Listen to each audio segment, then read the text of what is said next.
Good morning, everyone, and I would like to thank the Lord for allowing me to speak about World Missions Conference at this moment. Before we continue, let's open our Bibles in the book of Second Kings, chapter 4, verses 1 to 7. Second Kings, chapter 4, verses 1 to 7. Kung nariyan na po kayo, please say Amen. Alright, Amen. Manala tayo po ay magbasa. Second Kings, chapter 4, verse 7. I'll be reading the whole verses 1 to 7. I'll be reading the verses. Please follow me through with your Bibles as well. 2 Kings chapter 4 verse 7, the Bible reads, 1 to 7, the Bible reads, Now there cried a certain woman of the wives of the sons of the prophets unto Elisha, saying, Thy servant, my husband, is dead, and thou knowest that thy servant did fear the Lord. And when the creditor is come to take unto him my two sons to be bondmen, and Elisha said unto her, What shall I do for thee? Tell me, what hast thou in the house? And she said, Thine handmaid hath not anything in the house, save a pot of oil. Verse number 3, Then he said, Go, borrow thee vessels abroad of all thy neighbors, even empty vessels, borrow not few. And when thou art come in, thou shalt shut the door upon thee and upon thy sons, and shalt pour out into all those vessels, and thou shalt set aside that which is full. So she went from him, and shut the door upon her and upon her sons, who brought the vessels to her, and she poured out. And came to pass, when the vessels were full, that she said unto her son, Bring me yet a vessel. And he said unto her, There is not a vessel more, and the oil stayed. Verse number 7, Then she came and told the man of the God, and he said, Go, sell the oil, and pay the debt, and live thou and thy children of the rest. Pagpalain po ng Panginoon ng pagkabasa ng kanyang salita. Tayo po muna ay manalangin. Pagpala naming Ama na nasa langit, maraming salamat po, Panginoon, sa oras to na bigyan niyo po sa amin. Kami po ay makapag-aral ng inyong salita. Dalangin po namin, Panginoon, na kayo ang aming maitaas sa aming pag-aaral. Tago niyo po ako sa likod ng inyong krus ng Kalbaryo at makita po ang inyong mensahe at hindi po ang inyong mensahero. Dalangin po namin, Panginoon, kayo ang aming maitaas sa lahat ng pag-aaral po namin. Sa matamis sa pangalan ni Jesus. Amen and amen. Tayo po yung makakaupo na. Ang pamagat po, ang title po ng ating mensahe sa oras na ito ay Keep the Oil Flowing. And balik tanaw lang po tayo sa backstory po nito. Sa nabasa po natin, there is a certain woman in a story that was a widow of a man from a company of prophets. Hindi po sinabing direkta kung propeta po siya o siya po ay isang Levi or isang priest, pero kasama po niya yung mga propeta, nabanggit nga po sa verse number 1 to, no? At nung namatay po itong kasamahan nila ng mga prophets, ang problema po, meron po siyang mga utang, no? And husband died, leaving her with debt she could not pay. So marami pong pinagkakautangan o marami pong utang yung lalaking ito. In that culture, debt wasn't just a bad credit score. It was a life sentence. Bakit po? Kasi kailangan nyo pong bayaran yung utang. Sa mga pagkakataon po, hindi po katulad ngayon na pag ikay may utang at namatay ka, hindi na po babayaran. Pero noon po, kailangan pa rin pong bayaran ito ng mga next of kin nyo, maaring asawa, mga anak, at ang mahirap po nito, maaring walang trabaho yung babae o walang naipon. Kaya po, kailangan kunin ng creditor yung mga anak niya at yung dalawang anak po niya, no? She wasn't just losing her husband, she was about to lose her future. Wala na po siyang magiging anak, magiging katulong po, magiging slave. When she cries out to Elijah, she asked a pivotal question. Elisha asked a pivotal question. What do you have in your house? Anong meron ka sa iyong bahay? Sabi ng babae, wala po. Ngunit, meron po akong isang maliit na sidlan ng mantika. Ang mantika pong yan ay mataas ang tsansa o it is a olive oil. She saw a deficit. Makikita po niya, oil lang po ang meron ako. Wala na pong iba. Yet God saw a seed. At titignan po natin, we often view missions as a burden. Iba, minsan ang iba po sa atin sabihin, ay nako, missions conference na naman po. Pahirapan na naman to. Mangungulit na naman si pastor mag-commit. Kukulitin na naman ako yung kulang yung commitment ko. But don't worry. We often view missions as a burden, a duty to reach the unreached, or a checklist of financial obligations. Minsan kukulitin yung mga kalalakihan natin, lumabas ka na. Hindi ka pa inaantay. Pero wag po natin isipin yon, no? Tignan po natin yung 2 Kings chapter 4 na hindi po tayo maging philanthropist pero at maging nasa crisis, yet Elisha didn't tell her to go to get a job. He told her to get more vessels. Maghanap ka ng sisidlan. At yun po yung titignan po natin. In the economy of God, the goal of blessing is not just personal survival. It is the creation of a surplus that can be poured into others. Mission is not about what we lack. It is what we are willing to pour out. Are we limiting the flow of God's Spirit in our lives? Are we limiting God's blessing in our lives, especially when it comes to mission? Because we have run out of room for Him to move. Pinipigilan po natin ang Panginoon para kumilos, or because we have stopped believing that a little bit of oil is enough for a miracle. Tignan po muna natin ang pinag-uusapan nating little bit of oil na yan. And point number 1, there is the oil. Ano ba ang sumisimbolo? Ano ba ang pinapahiwatig ng mantikang yan o oil na yan? In ancient times, that is our point number 1, in ancient times, oil was a primary commodity. Pangangailangan po yan. Marami pong gamit ang oil. Maaaring pang-ilaw, maaaring pang-init, panluto, o medisina. No? Pinapahid po yan. Tulad ngayon, pag may masakit ng kasukasuan mo, no? Sasabi mo sa misis mo, mahal, lagyan mo naman yung likod ko ng lana o ng olive oil, ng coconut oil. At maganda po yan, masarap para masakit ang likod ko ngayon. In missions, the Holy Spirit is our precious asset. Later on, we will talk about the Holy Spirit as a oil. We cannot evangelize the world using human strategy or marketing. We must rely on the precious power of the oil. The oil is very precious. Hindi po tayo maaakilos niyan. So, isipin nyo po, magpiprito kayo, walang oil. Anong tawag po dyan? Grill po natin. Oil is very precious in the ancient times. Sometimes, it's always, and oftentimes, it is the source of light. Let's look at the parable of 10 virgins in Matthew chapter 25. Ginawa po nilang ilaw yung oil na yon. In the parable of 10 virgins, reminds us that the oil determines our visibility and readiness. Are you ready for the Lord? Kung titignan po natin, magbabalik tanaw po tayo sa Matthew chapter 25. Yung 10 berhen, no? Yung 5 po doon ay, ano pong ginawa nila? Naghanap po ng oil, tinagyan po nila yung kanilang lamp, yung oil lamp po nila, at nagtabi po sila ng magagamit po nila. Samantalang yung 5, ano pong ginawa? Okay lang, di pa naman darating yung ating mapapangasawa. Diba? Yan yung gusto natin. Mamaya na, manyana habit. Diba? Tuwan-tuwa tayo mga Pilipino. Mamaya na, matatapos din yan. Andyan lang yung problema, andyan lang yung gagawin natin.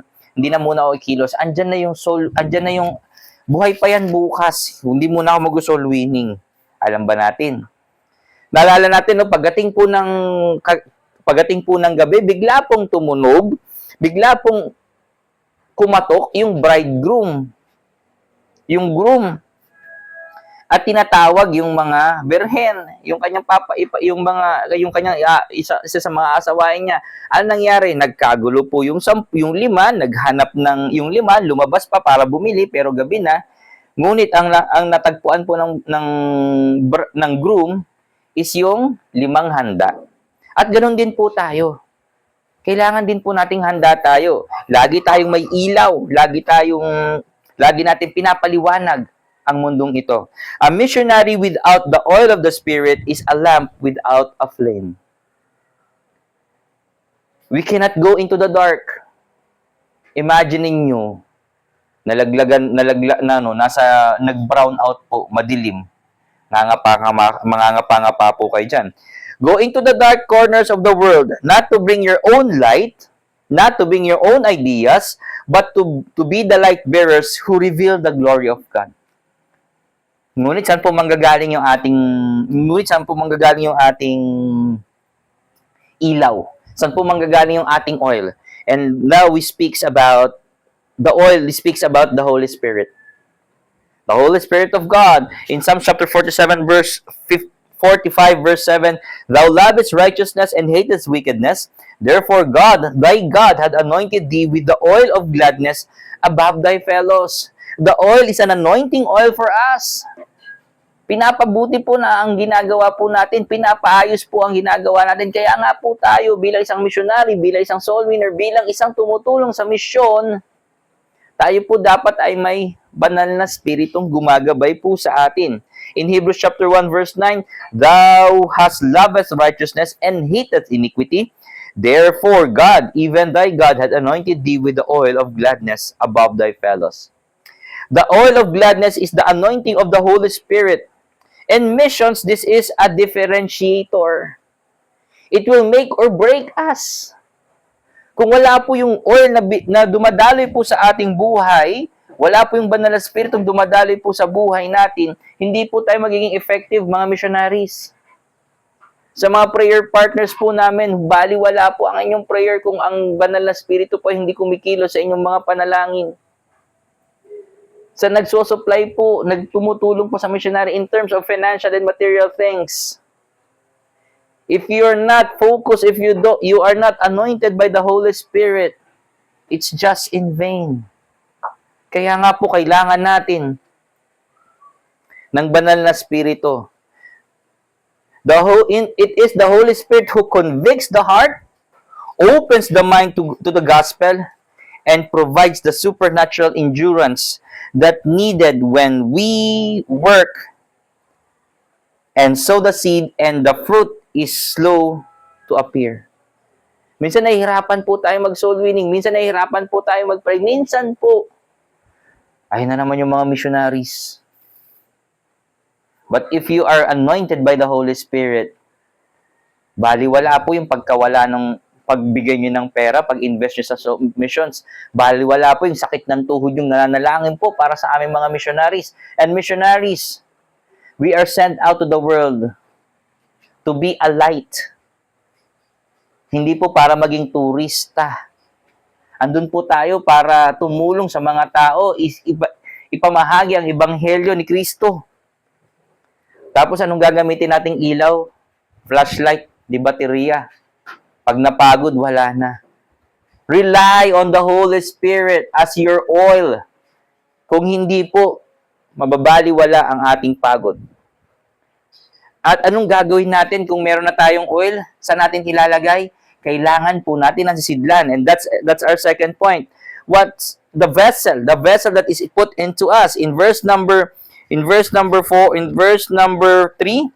2 Kings chapter 4 verse 3, sabi po dyan, Then he said, Go, borrow the vessels abroad of all thy neighbors, even empty vessels, borrow not few.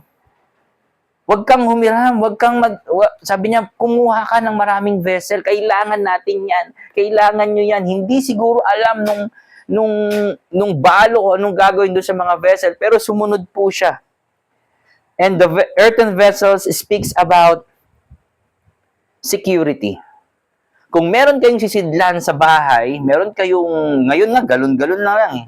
Meron kayong galon sa bahay, alam nyong may tubig kayo. Pag meron kayong galon sa bahay, alam nyong hindi kayo mahuhuhaw. In 2 Corinthians chapter 4, verse 6 and 10, For God hath not commanded the light to shine out of darkness, hath shined in our hearts to give the light of the knowledge of the glory of God in the face of Jesus. But we have this treasure in earthen vessels, that the excellency of the power may be of God and not of us. We are troubled on every side, yet not distressed. We are perplexed, but not despair. Persecuted, but not forsaken. Cast down, but not destroyed. Always bearing about in the body of the dying of the Lord Jesus Christ, that the life also of Jesus might be made manifest in our body. Let's look in verse number 7. But we have this treasure. What is our treasure? It is the Holy Spirit is our treasure in an earthen vessel. Who is that earthen vessel? Tayo po yun. We are the earthen vessels. We are fragile, we are flawed and easily broken.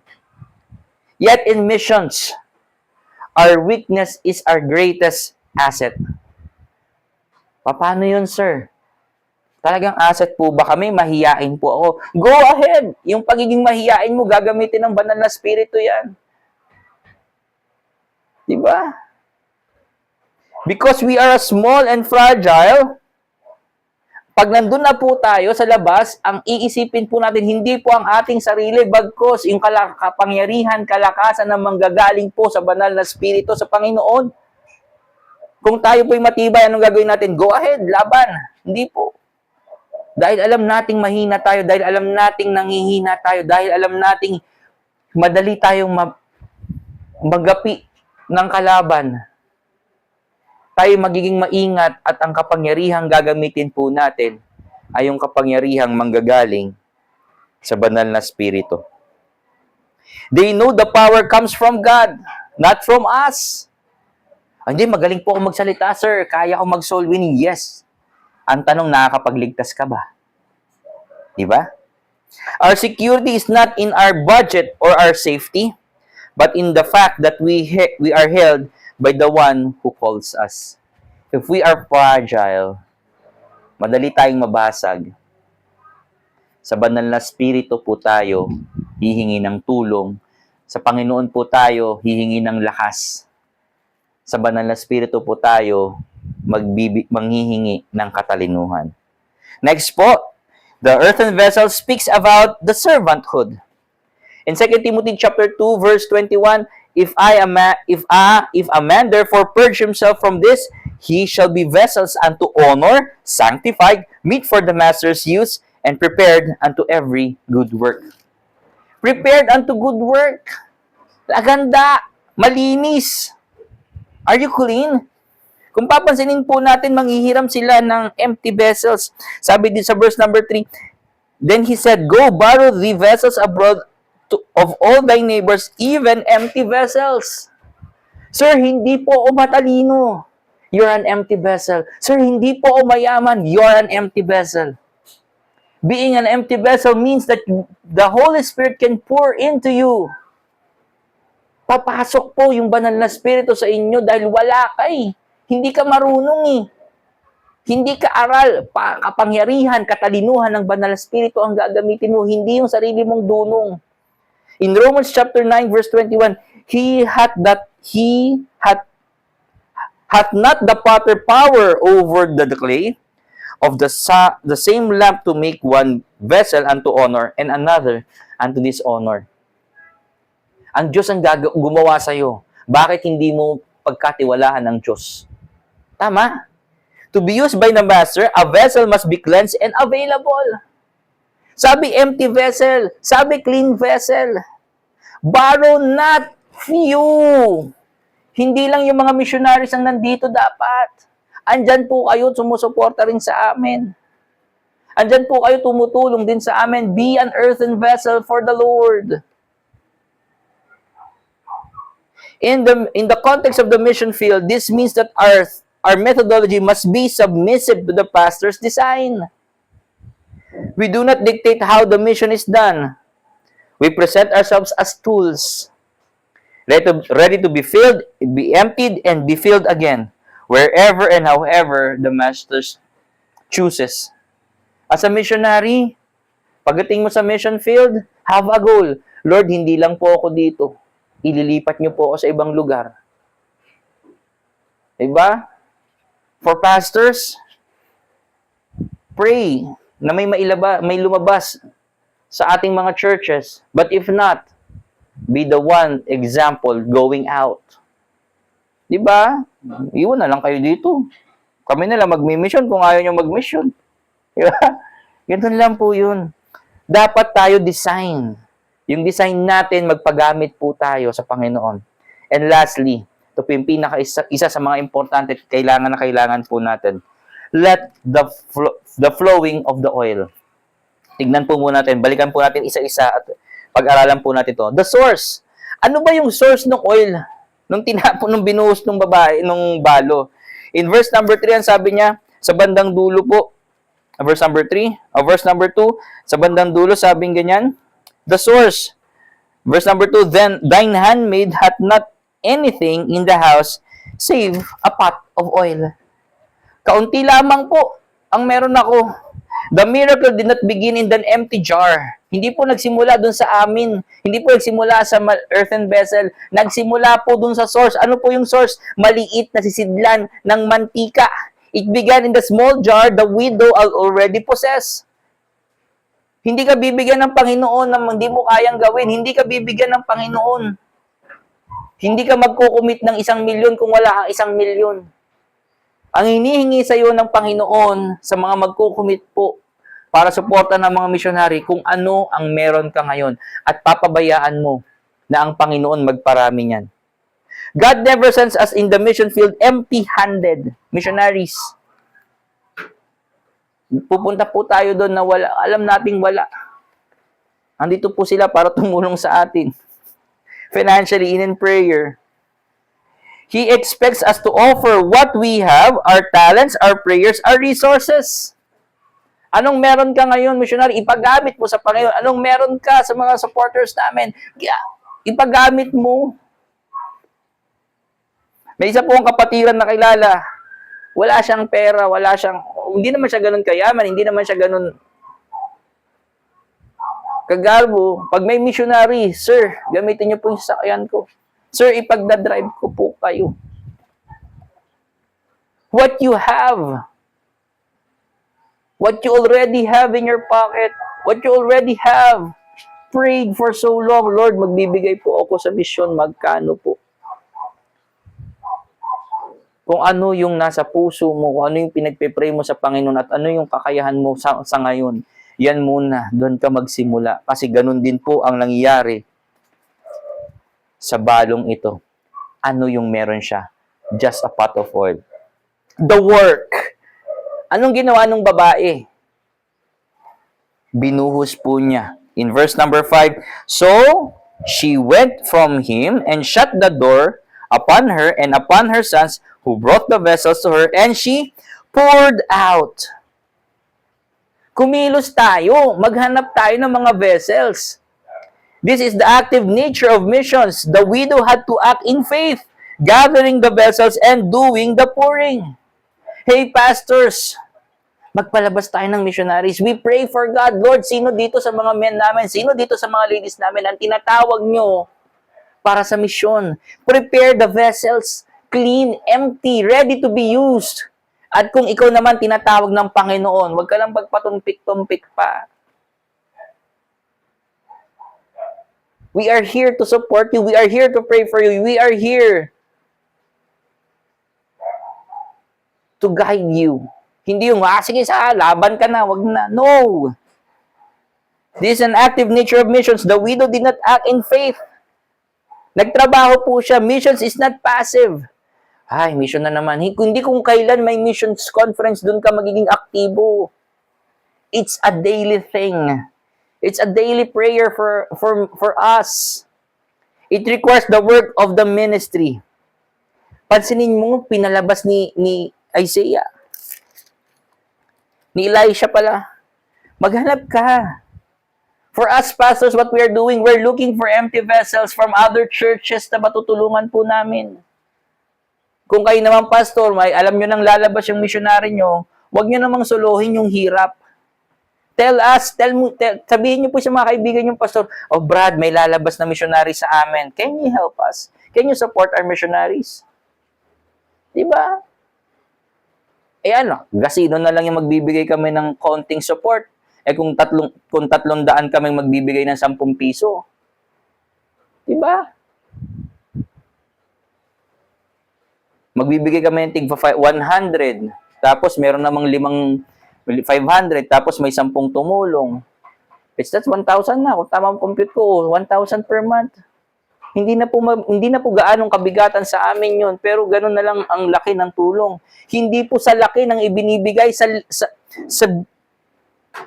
sama-samang effort po natin. We must be proactive in gathering the nations or the vessels to bring them into contact with the life-giving flow of the Spirit. Tayo namang mga vessels, tayo namang mga missionaries, tayo namang mga workers. Wag naman nating kalimutang pasalamatan ang mga tumulong sa atin. Wag naman nating kalimutang i-message sila, Pastor, salamat po sa prayer. Kahit prayer la. Kahit prayer. Pag sinabing, Brad, pinagpipray kita, wala kaming tulong, magpasalamat ka. Mas importante pa nga yung prayer eh. And in the end, tignan po natin sa kaduluduluhan. This is the sobering truth of the Great Commission. In verse number 6, and it came to pass when the vessels were full, that she said unto her sons, bring me yet vessels. And he said unto her son, there is not a vessel more. And the oil stayed. When the vessel is full, when the vessels are already full of oil, wala nang maibigay na oil, the blessing will now stop. The only reason the flow stops is that there are no more hearts rich, no more people rich, no more vessels prepared to receive. And worst case, wala na pong missionaries na gustong lumabas. Ang mahirap po ganito. Baka wala nang lalabas. I hope not. Why? The Lord is still there. The Lord is still working. Kung wala na tayong marireach na souls, kung wala na tayong win na kaluluwa, lahat ng bansa bukas na. Uwian na. Punta na tayo sa langit. Rapture na po. Yan ang inaantay ko eh. The limitation is never on God's side. It is on our side. Kailan natin matatapos to? Kailan natin mawiwitnessan lahat? Handa ang Panginoong magligtas.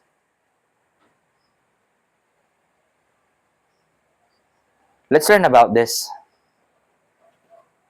The flowing of the oil is always from the source. It's always our active point. And when it stops, wala na pong kaluluwang kailangan maligtas. Naligtas na po lahat. And for our application, Elisha told her to gather vessels from all her neighbors. Lahat. Mission requires us to look outside the four corners or the four walls of our church. Who are the empty vessels in your community? Sino yung mga naghahandang maging missionaries? Which unreached people groups are the jars waiting to be filled by the Holy Spirit? Sino naman yung pwede nating i-witnessan? Mahihirapan po tayo. Mahirap po ito kung hindi po tayo magpapagamit. Ito po ang pinakamaganda. A church, before we end, a church without borders. The miracle of the oil is a miracle of multiplication. One small pot was never meant to remain a small pot. Pansinin nyo, nung binuhos nung babae, yung oil, tuloy-tuloy eh. It was meant to fill every jar, every vessel. When we engage in missions, we are simply saying, Lord, I am here. I have found another vessel. Lord, I am here. Use me as a vessel. The oil of the Holy Spirit is infinite. If the mission field is still dark, it is not because the Spirit was run dry. It is because we have stopped looking for vessels. Let us be a people who never stops gathering empty jars, looking for people to help, looking for missionaries to go out, so that the glory of God might be filled the whole earth. The question now is, asan ka? Ano ang gagawin mo? Are you missionaries? Will you be staying here and just be filled by the oil? Or lalabas tayo para yung oil na napunta sa atin, sa iba na natin ibibigay? For the supporters, prayer partners, financial helpers, salamat po, nagpapadala kayo sa amin. Nagbibigay po kayo sa Panginoon. But the question is, will you still be pouring that oil? Hanggang kailan, Lord? Panginoon po manggagaling ang source ng inyong blessing. Churches, okay na, may 5 na akong missionary. Okay na, may missionary na sa foreign. Masaya na kami. Eh, anong gagawin nyo sa churches nyo? Mapupuno lang. We pray for people to go out. We pray for young men, young women, family men, family women na lalabas para pumunta sa mission field. It's not about you.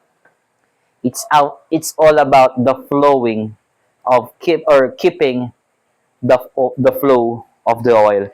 Manalangin po tayo. Mapagpala naming Ama na nasa langit, maraming salamat po. Here we are, Lord, empty vessels. Here we are, Lord, earthen vessels fit for the Master's use. Help us, Lord, to reach out more souls in our own community. Help us, Lord, to reach out more souls in the local field. Help us, Lord, to reach out to the foreign fields. Dalangin po namin, Panginoon, kayo magbasbas sa amin. At ngayong umagang ito sa amin pong pagkukumit para sa misyon, kayo po ang makita namin panggagalingan ng oil nagdadaloy lamang po sa amin. Maraming salamat po. Kayo pong aming maitaas sa matamis sa pangalan ni Jesus. Amen and amen.